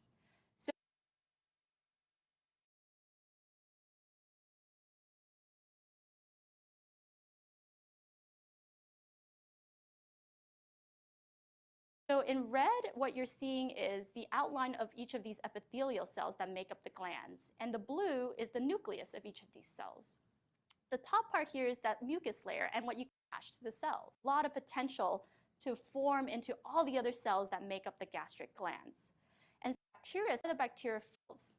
So we were really for each kind were just in the glands. Actually, we doesn't have this too. This is a signaling process. Is actually a member. So he wanted to know just what is the protein doing for the bacteria?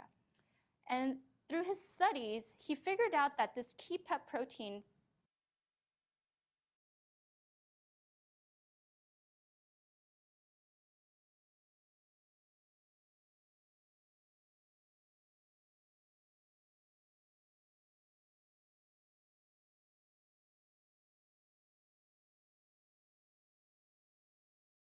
is actually a member of the chemotaxis pathway in H. pylori. So chemotaxis is a signaling process that allows bacteria and other organisms too to be able to sense environmental chemical gradients. And that allows the bacteria to move towards environments that are beneficial for them, move away the fact that it has proteins that receptors swim toward to get the system rejection interest, the behavior of the bacteria as is the detection exposed to a chemical gradient of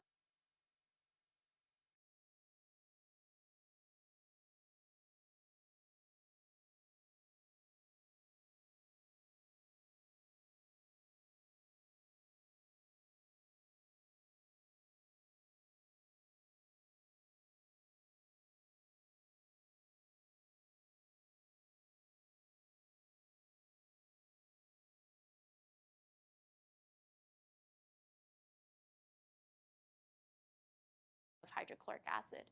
So what you're going to see in these movies here is the response of wild type movies exposed to. We wanted to detect a wild, and you'll see that a needle will come in on the left side of the video, and when this happens, a gradient of acid is formed. And we can watch the behaviors of the bacteria as they're exposed to this acidic gradient. And what you'll notice right away is that the wild type strain runs away very quickly. Within a matter of 5 seconds, most of the bacteria have moved out of the field of view.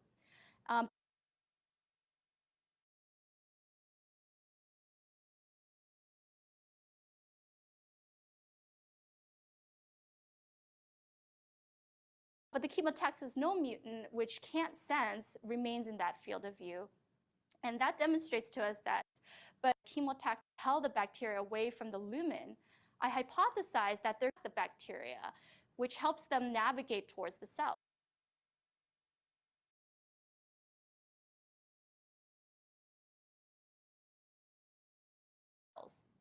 So to test called organoids.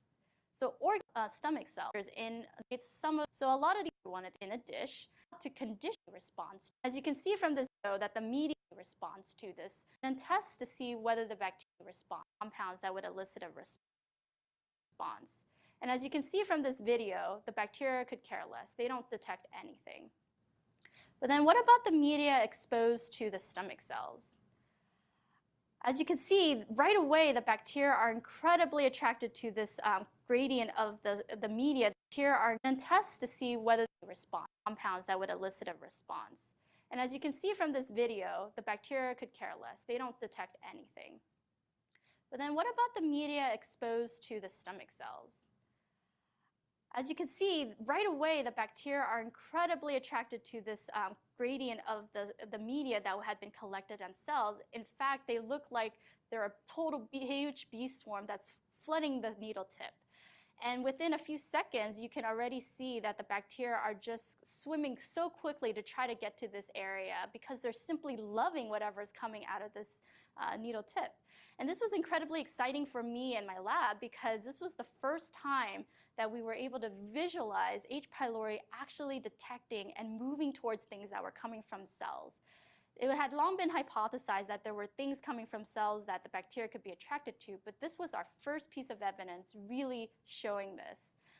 And so at this point, this was a really huge milestone for me. You know, what are they things periodically? So what we could do is take these videos, convert them and 15 seconds post-injection as bar graphs, so I can show more conditions without obscuring the and 15 seconds post-injection.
Uy, uy,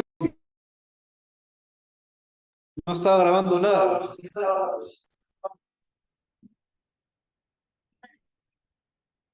Chamac, que no estaba grabando nada. A ver. Ah, su madre. ¿Y ahora de dónde regreso? Pues si no grabamos nada. Desde el video, ¿eh? Pucha máquina, no grabamos nada. A ver, rápido. Todo esto viene del examen chistoso. De acá era, ¿no? Pucha, no se grababa. Al toque nomás, porque ya les dije a ustedes, rapidito. La isla patogénica CAC viene a ser donde se da origen a la proteína CAC-A y el sistema secretor tipo 4. El sistema secretor tipo 4 está en los pilis, va a entrar en contacto con la célula diana y va a inocular el CAC-A. El CAC-A por sí va a causar daño citotóxico, ¿no? De ahí el nombre, citotoxina asociada al gen A. Y tenemos eso, y también puede inducir la producción de proteínas quinasas asociadas a mitógeno que al final van a inducir la activación del factor nuclear kappa B. Y la interleucina 8, entre otras interleucinas que van a causar respuesta inmunitaria, ¿no? Acá tenemos la CAF-A, o sea, el ser CAF-A positivo, ese tipo de bacteria ya de por sí lo hace altamente patogénica, ¿ya? Entonces tenemos que es el gen A asociado a citotoxina, ¿no? Eh, Justamente es una proteína que va a inducir fosforilación intracelular de tirosinquinasas, estimular la transcripción nuclear del factor nuclear kappa B, y eso va a dar origen a inflamosomas que van a crear una serie de interleucinas inflamatorias, de factores de crecimiento, como el factor de crecimiento de colonias granulocíticas o granulomielocíticas, que van a reclutar básicamente monocitos que se convierten en macrófagos y polimorfos nucleares como los neutrófilos. Entonces, estos vienen al sitio de infección y van a terminar dañando a las células epiteliales gástricas, ¿ya? Y dependiendo de qué patrón sean, por ejemplo, que vemos acá, la formación de un gen pilla, podrían ser, de estos dominios, perdón, estas regiones podrían ser altamente oncogénicos o no.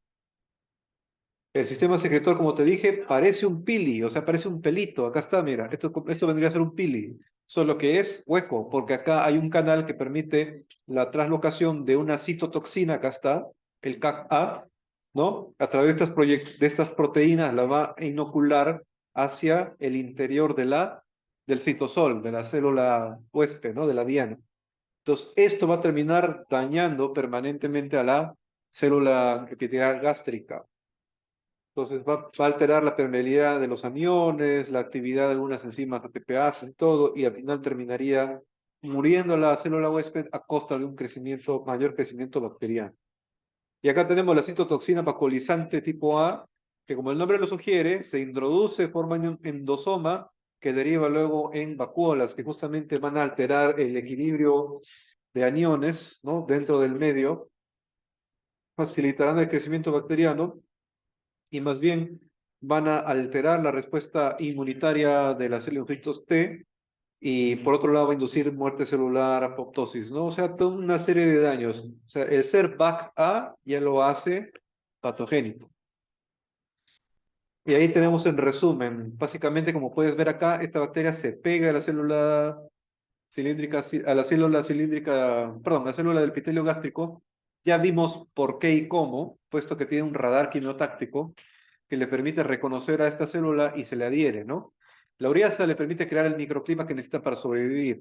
La proteína asociada a neutrófilo y demás elementos del sistema que maneja para reducir estrés oxidativo le permite utilizar hierro y le permite sobrevivir a estrés oxidativo, le permite sobrevivir a lisoenzimas que tengan presentes los neutrófilos, macrófagos en caso de ser fagocitado, y la BAC-A y la CAF-A le permitirán destruir a la célula diana. Si la célula epitelial gástrica muere, comienza la erosión de la mucosa gástrica y esto permite luego la entrada del jugo gástrico que terminaría ulcerando la lámina propia, provocando justamente eso, ¿no? Una úlcera gástrica.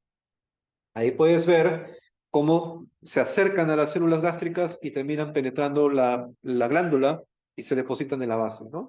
Y ahí está. Y acá tenemos el lipopolisacárido. Como te dije, las bacterias gram negativas tienen esto precisamente, ¿no? Sobre todo las enterobacterias. El lipopolisacárido viene a ser un elemento que es reconocido por tus receptores tipo TOL4, que van a interactuar con la proteína la proteína de diferenciación mieloide 88.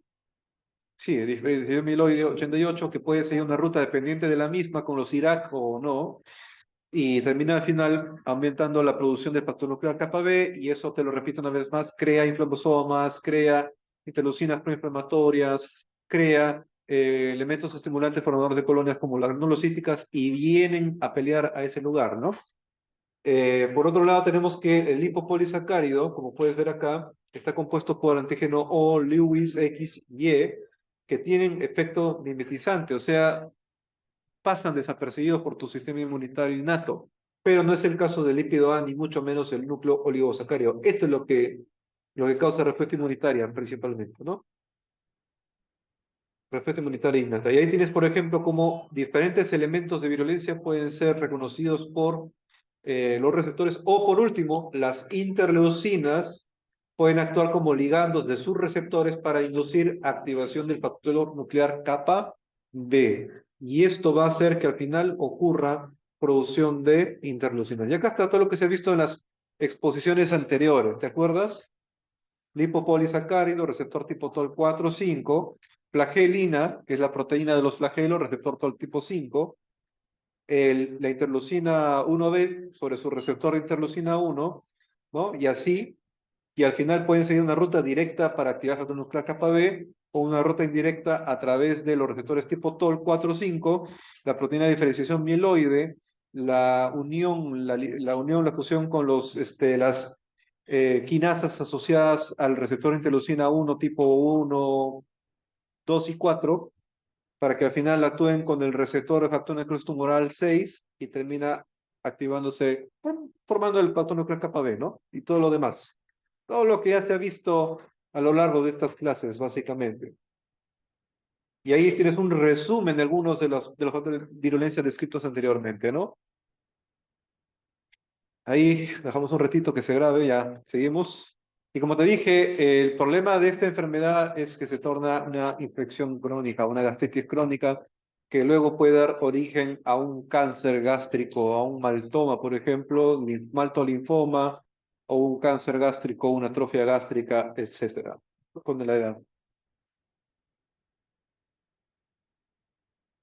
No, no, peritonitis no, salvo que hablemos de que se perfora y todo eso se va al peritoneo. Ahí tal vez, ¿no?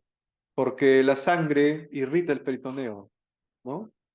Puede pasar eso. Pero sí se ha visto que esta bacteria también en cierto punto está asociada, por ejemplo, a cáncer de colon, y a veces esto causa una úlcera de colon y se perfora y termina causando peritonitis, ahí sí. AINES, rapidito, tenemos acá que mencioné que los AINES, los no selectivos, sobre todo a la COX-2, terminan bloqueando la ciclooxigenasa 1, y al no haber prostaglandinas no hay aumento del flujo sanguíneo local que facilite la nutrición, reparación del epitelio. Entonces al final termina erosionándose, ulcerándose.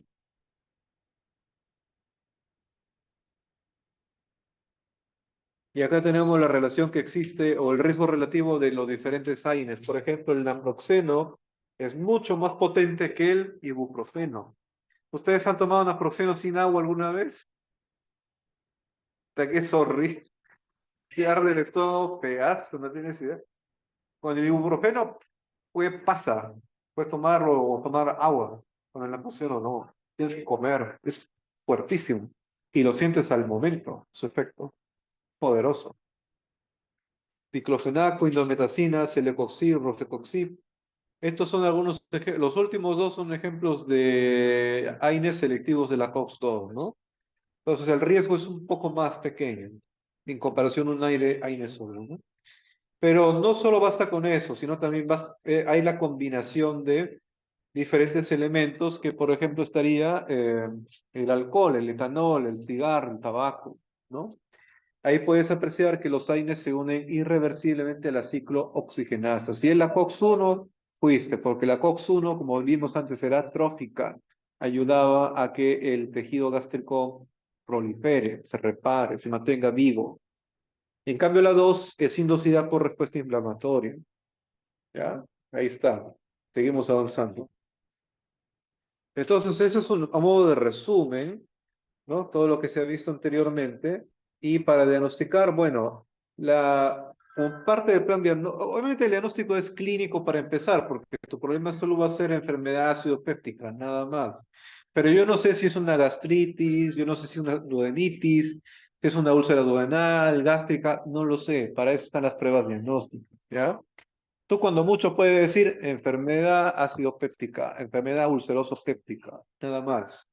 Pero para decir exactamente qué es, tienes que hacer eso, una endoscopía digestiva alta, sobre todo cuando tuvieras un paciente con hemorragia. Entonces ahí podemos ver que a lo largo del camino de esta prueba se ve el esófago, el estómago, ¿no? Y el duodeno, ¿no? Algunas veces hacen una videoendoscopía digestiva alta con cápsula videoendoscópica que permite llegar hasta el yeyuno y león incluso, ¿no? O sea, más adentro. Pero es una especial, ¿no? Entonces ahí lo puedes ver. Ah, y no es que la cápsula la recuperan, no, la dejan ahí, se disuelve solita. Es una camarita que entra hasta yeyuno, parte de ileón. Hasta Yeyuno puede llegar, pero se degrada, se digiere solita, ¿no? Entonces ahí puedes ver el esófago liso completamente, ¿no? El fondo del estómago con los pliegues gástricos, el antro del estómago un poco más liso y acá está el píloro precisamente, ¿no? Y el duodeno, ¿no? ¿Qué son estas partes del duodeno?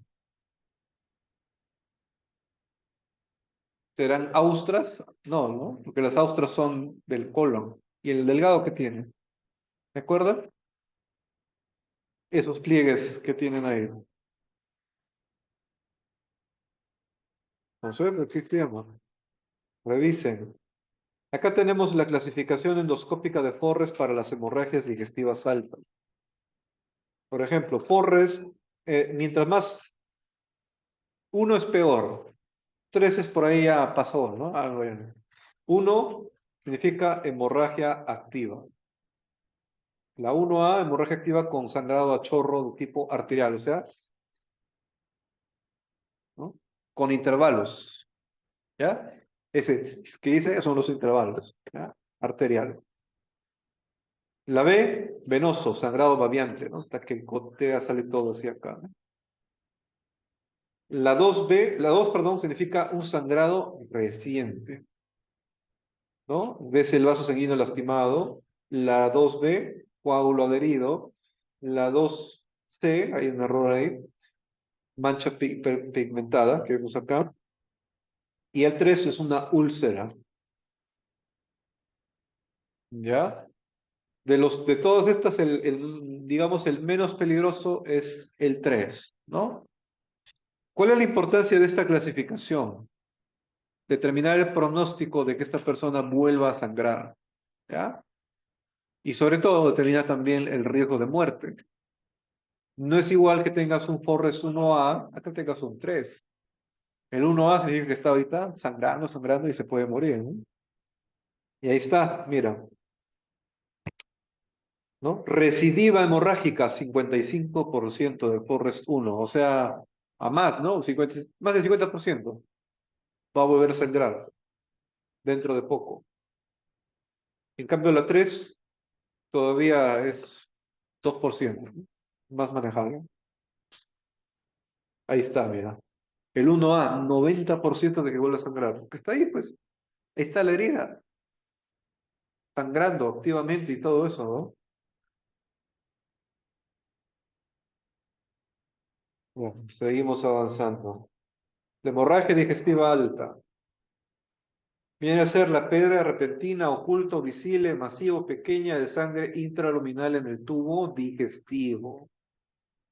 Lo común es que esto se exteriorice, ¿no? O sea, porque te dije antes que el tubo digestivo es un medio exocrino, ¿no? O sea, está conectado al exterior. Entonces, esto va a dar origen a tres síntomas que son indicativos de un sangrado digestivo. ¿Cuáles son? Hematemesis, melena y hematoquetia, ¿no? Así es. Acá tenemos causas de las hemorragias digestivas. Por eso te dije que no bastaba con decir úlcera o enfermedad acidopéptica, porque pueden haber otras cosas más. Por ejemplo, acá tenemos un desgarro, ¿no? Cerca del esófago, del cardias, perdón. Esto, no, esto es cardias. Acá tenemos, en el fondo, ¿no? Por ahí tenemos un desgarro. ¿Qué es eso? Desgarro de Mallory. Este es el desgarro de Mallory-Weiss. Eso, por ejemplo, lo tienen las personas que vomitan mucho, las personas anoréxicas, bulímicas, ¿no? Los borrachos, ¿no? O sea, sí. Bien, sí. Es desgarro de Mallory-Weiss, los alcohólicos. Acá, ¿qué es esto? Parece un camino de piedras, ¿no? ¿Podría ser esto una enfermedad de Crohn, quizás? ¿O serán varices? Condiloma, dicen por ahí. Esto, mira, esta es la pared, mira, si fuéramos así, viéramos así, lo que viene, ¿no? Acá debería ser así, igualito, igualito, igualito, igualito. Y acá, ¿qué es esto? No es una úlcera. Mira bien, la pared está continuando, es como una evaginación, ¿no? O sea, es un saco hacia afuera. Algo, perdón, gracias. Es algo similar a lo que vimos en bronquiectasias. Hay una debilidad en la pared que permite, sí, ya sé, ya, el brazo. Es una debilidad de la pared que permite la formación de un saco. Pero esta es la luz, está hacia afuera. Si fuera invaginación, veríamos como una bola, ¿no? Como un saco hacia adentro, pero no, está hacia afuera. Esto es un divertículo. Esto se llama enfermedad diverticular, ¿no? Los divertículos son así, debilidades en la, así como vemos en la bronquiectasia, ¿no? Debilidades en la pared que permiten que se salga, ¿no? En este caso se haga un saco. Y esto de acá tiende a infectarse muchas veces o sangrar. Y acá, ¿qué es esto? Facilito. Esto a veces aparece en la piel, pero acá está en la mucosa. ¿Qué son estas cosas que ven acá? Múltiples qué? Vasos sanguíneos. ¿Qué es eso? Son, es un tumor de vasos sanguíneos. Es un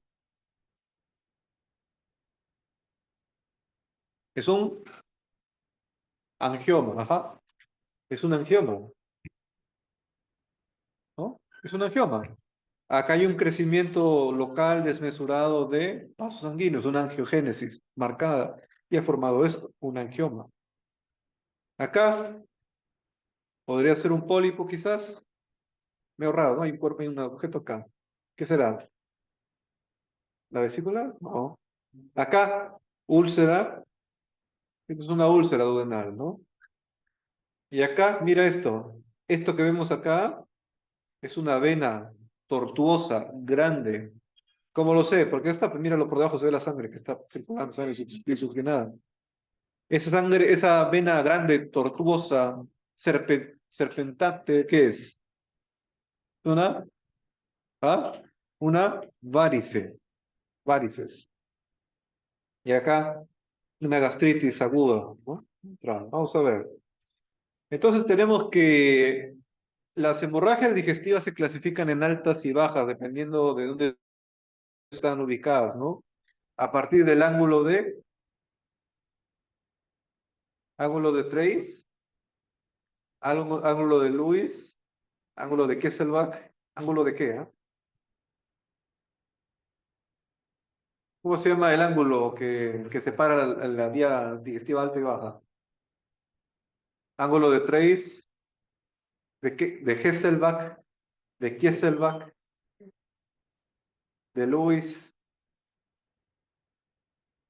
Ya, entonces búsquenlo. Con eso tenemos vía digestiva alta y baja. Entonces, ahí tenemos, por ejemplo, causas de hemorragias digestivas altas y bajas. Cuando ustedes, señores, cuando ustedes hagan su caso clínico, el problema de salud debería ser hemorragia digestiva alta, hemorragia digestiva baja. ¿Ya? Ese es el problema de salud. Pero la hipótesis tiene que ser la enfermedad que creen ustedes que lo provocó. ¿Ya? Por ejemplo, lo que vemos ahí, úlcera péptica, varices esofágicas, desgarro de Mallory Weiss, erosiones gastrodenales, esofagitis erosiva, neoplasias, tumor maligno de adenocardinoma gástrico, qué sé yo. ¿Entiendes? ¿Ya? Tienes que darle nombre a la enfermedad que provocó el sangrado. Y ese nombre trae cuestión anatómica, ¿ya? Entonces, por ejemplo, yo diría, por decirte, adenocarcinoma gástrico, adenocarcinoma antral del estómago, ¿no? Yo diré adenocarcinoma de colon, descendente, de colon transverso, de ángulo hepático del colon, así, ¿entiendes? ¿Entiendes? Se pone pues el lugar, el sitio, ¿ya? Entonces tenemos acá múltiples causas. La hemorragia digestiva alta se caracteriza porque aparecen principalmente dos de los tres síntomas de sangrado. Aparece la hematemesis y la melena. ¿Por qué? La hematemesis significa un vómito mezclado con sangre. Entonces es un vómito donde la sangre tiene un color oscuro, ¿no? Marrón, y huele muy mal también, ¿no? Tiene un color semejante a la borra de café, ¿no? Ojo, no he dicho burra, no he dicho, ¿ya? No he dicho porra, no he dicho burra, he dicho borra, ¿ya? Así está, busca borra de café y vas a encontrar el final de una taza, lo que queda, ese aspecto tiene, ¿ya? Y claro, como es sangre, la sangre tiene un olor característico cuando está degradada, o sea, es un olor horrendo, ¿no? El hierro. Más notorio aún en la melena. La melena, antes de que la veas, la vas a oler, así, literal. Me acuerdo en el internado pasó así, estuve en un cuarto de un paciente, salgo y en el pasadizo nomás olía un olor horrible, así a hierro, ¿no? Pero así fétido. Entonces, hasta que me acerco, y yo era un niñito que estaba con hemorragia, estaba con melena en ese momento, pediatría me acuerdo. Entonces, eso antes que lo veas, lo vas a oler clarito. Y la deposición tiene su aspecto característico. Las hemorragias digestivas altas requieren de cuánto tiempo para formar melena. 4 horas, 14 horas, 24 horas, 41 horas. ¿Cuál es el tiempo mínimo que necesitas para formar melena? ¿Cuántas horas? Búsquenlo, de repente lo pongo, no en el test rápido, sino pregunta para el escrito quizás, ¿no? Entonces, el tiempo que se necesita para formar melena. Ahora, una particularidad acá. Las hemorragias digestivas altas de gran volumen muchas veces no da tiempo para que se forme melena. Entonces vas a encontrar hematoquesia. Tal es así que si tienes un paciente con una hemorragia digestiva alta, con hematoquesia e hipotensión, tú tienes que manejarlo como si fuese una hemorragia digestiva alta de gran volumen y posiblemente esté cursando también con anemia severa por pérdida aguda, ¿no? Entonces tenemos toda esa cuestión. Cuando tenemos un paciente con hemorragia digestiva baja, obviamente no va a haber hematemesis, no va a haber melena, pero sí puede haber rectorragia y hematoquesia, ¿no? Rectorragia se refiere al sangrado que sale por el recto, pero que proviene de aquella zona. La hematoquesia proviene de más arriba, ¿no? Entonces ahí tienes, por ejemplo, enfermedades mencionan divertículos, colitis ulcerosa, varices, angiodisplasias, colitis isquémica, lesión de Dieulafoe, pólipos, ¿no? Neoplasias también, invaginaciones. Ahí también puede estar la obstrucción intestinal con intussuscepción, ¿ya? Los vólvulos también pueden causar, ¿no? Un poco de sangrado en estos son. Y ahí tenemos, ¿no? Cómo se manifiestan muchas veces estas lesiones. Ojo, no confundan hematoquesia, ¿no? Hematoquesia rectorragia con disentería. ¿ya? La disentería no está considerada como hemorragia digestiva ni alta ni baja. La disentería viene a ser deposiciones con sangre, ¿no? Mezcladas con sangre, pero este sangrado proviene de es de origen inflamatorio, invasivo. Por ejemplo, una bacteria, un parásito, que sea lo suficientemente agresivo como para causar lesiones ulcerativas en la mucosa intestinal delgada o en la gruesa, ¿no? Por ejemplo, tenemos Campylobacter jejuni, tenemos Shigella disentérica, ¿no? También la Escherichia coli enteroinvasiva, ¿no? Por mencionar algunos. Y así. Entonces ahí está a modo de comparación, ¿no?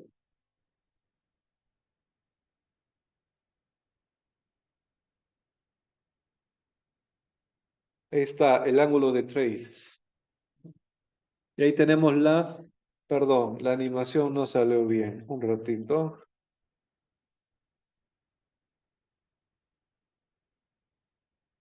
Ya, ahí tenemos la melena. Deposiciones negras, alquitranadas, malolientes, ¿no? Contienen sangre degradada mezclada con heces. Bueno, ahí está, 14 horas es lo que se requiere. Ahí está. ¿Ah? ¿Sí? 14 horas por lo menos, ¿no? Todo esto requieres entre 60 a 100 mililitros como mínimo para que se forme melena en 14 horas. ¿Verdad? Sí, pues es bastante. Y ahí tienes, por ejemplo, mira una melena. Negro.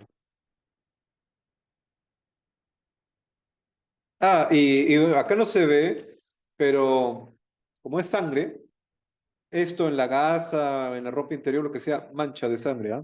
O sea, o sea, es negro, imagínate negro, pero con un líquido rojo alrededor, ¿no? O sea, sí. Y ahí está, por ejemplo, bueno, sangrado, dependiendo de lo que vimos acá, ¿no?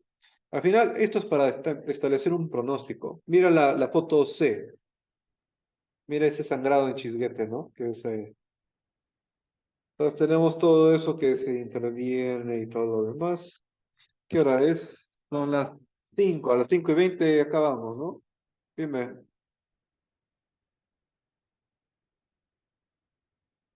Depende ahí depende de la causa, pero por lo general hacen ligadura de varices. Si fuera, la mayoría de hemorragias digestivas son variceales, son por varices esofágicas. Entonces ahí lo que hacen es introducir un balón, ¿no? Un balón que va a ocluir desde adentro y pararía el sangrado.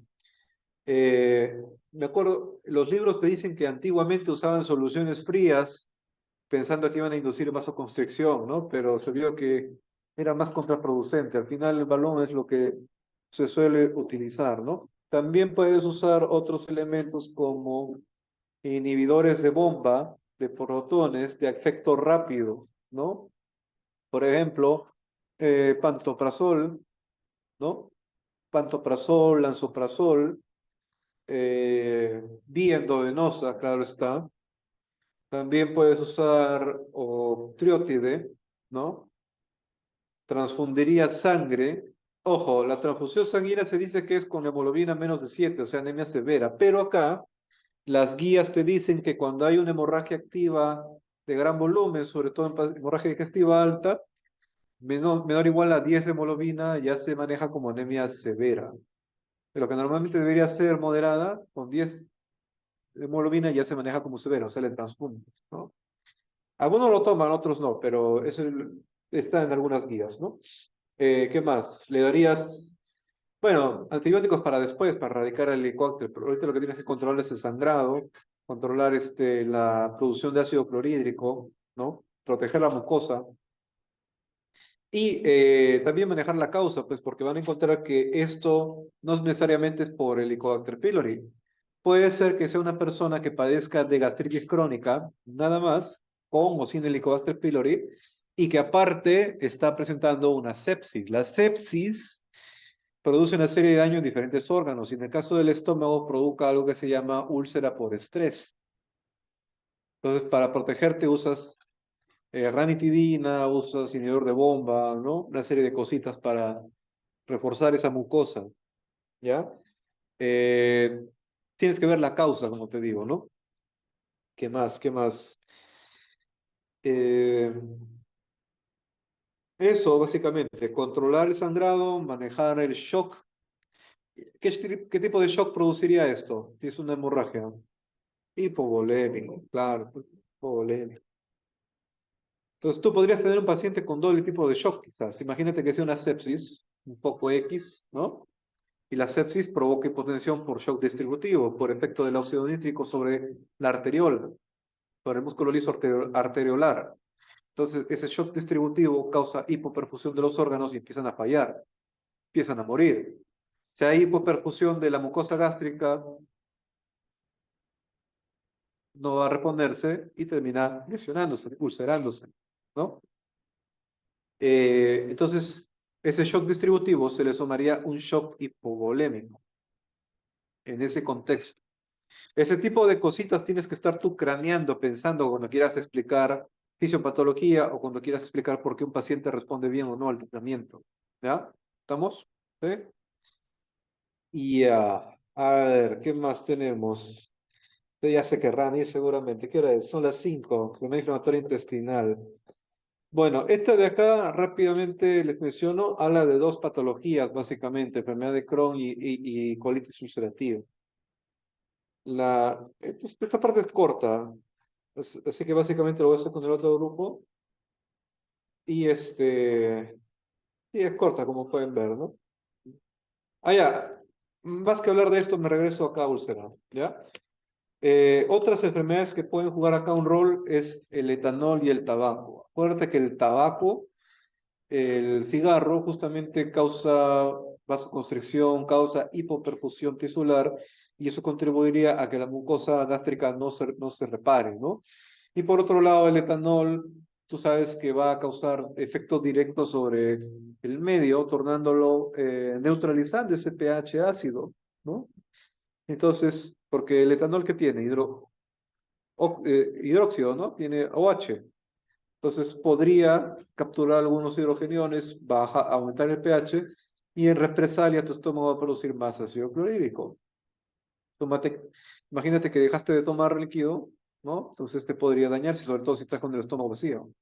¿Qué más? Aparte que el etanol puede bloquear algunas funciones neurológicas y después cuando pasa su efecto, estas regresan con fuerza. Entonces, si tú tienes, por ejemplo, un paciente infectado por Helicobacter pylori, que encima toma y fuma y está en una parrillada, ¿no? O sea, estamos viendo todo eso. Ese es clásico de que ahí arranca la hemorragia, ¿no? Pasa. Pero esto que te dije de la hemorragia, ojo, era principalmente en el contexto de una úlcera gástrica, porque si fuera la varices esofágica en cirrosis, la explicación es un poco distinta, ¿no? No creo que les venga, porque en el sílabo habla de úlcera gástrica, úlcera, enfermedad péptica y enfermedad inflamatoria, ¿no? No habla de cirrosis en el sílabo, ¿no? Entonces ahí lo dejamos, pues. Ya. Listo, terminamos por ahora. Son libres e independientes, pueden retirarse.